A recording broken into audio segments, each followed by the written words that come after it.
Nagbabalak ka bang mag-open ng savings account sa dalawang bangko na to pero hindi mo pa alam kung ano ang pipiliin mo? Do not worry, I'll help you decide through our content for today. If you're interested, please keep on watching.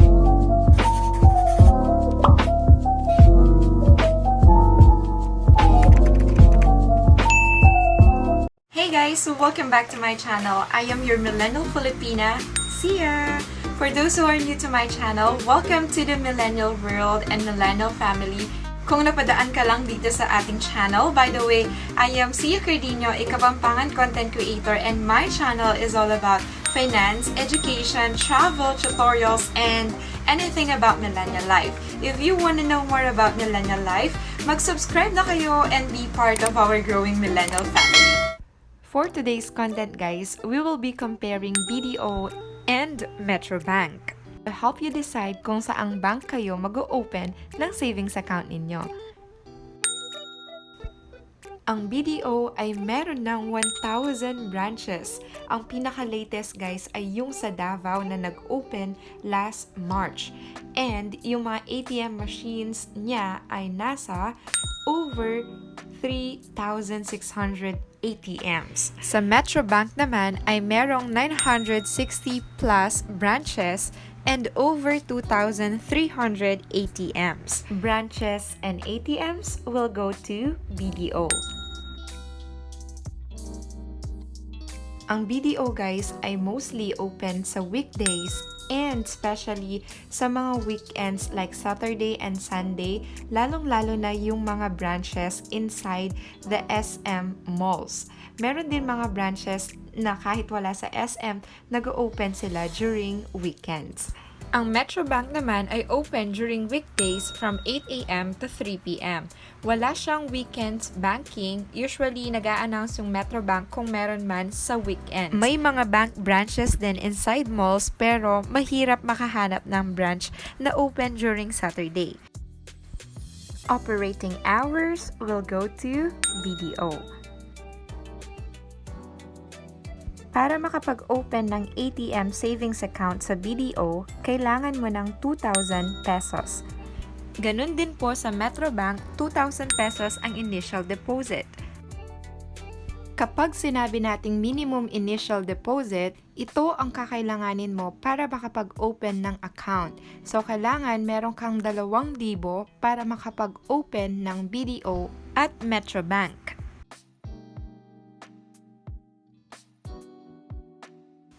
BDO is 18 pesos, sa METROBANK ay 12 pesos.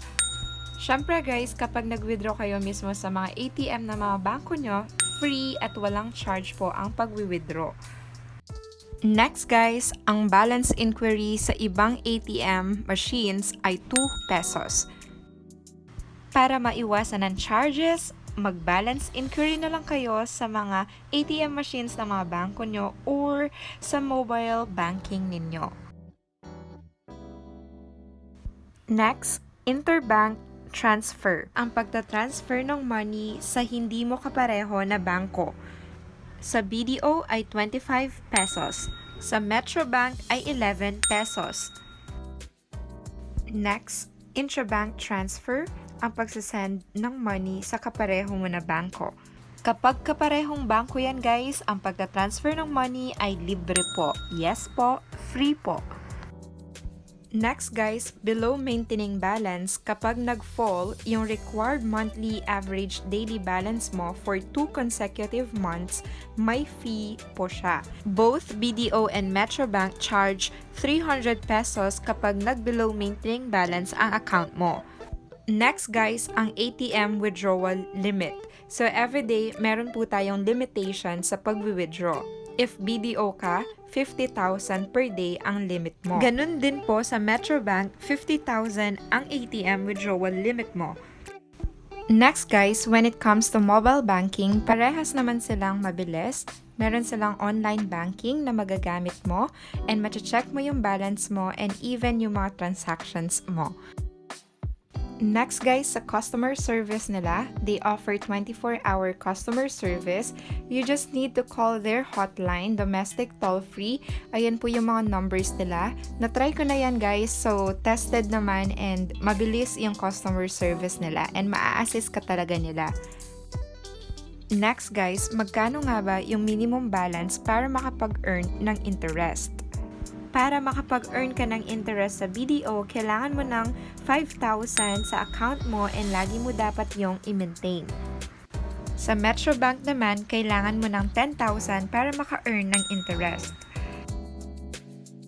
Next guys, magkano nga ba yung interest rate per annum sa mga bangko na to? Sa BDO, nagbibigay siya ng 0.125% per annum. Ganon din po ang METROBANK 0.125% per annum. Ayun guys, sana natulungan ko kayo sa mga simpleng information na to which are very helpful kapag mag-open kayo ng savings account. Ayun na lang guys, kapag nag-withdraw kayo or nagba-balance inquiry kayo, dun na lang kayo mismo sa ATM ng bangko ninyo para maiwasan yung mga different fees. Nagsisave nga tayo ng pera, diba? Nagtitipid tayo. So, dun na lang mismo sa ATM para hindi na kayo magbayad or hindi na mabawasan pa yung mga savings ninyo. Mag-suggest na rin kayo sa ilalim guys kung ano yung mga next banks na i-compare natin. Thank you for always watching and supporting my channel. See you on my next content. Stay safe, sane, and strong this season guys. Love lots!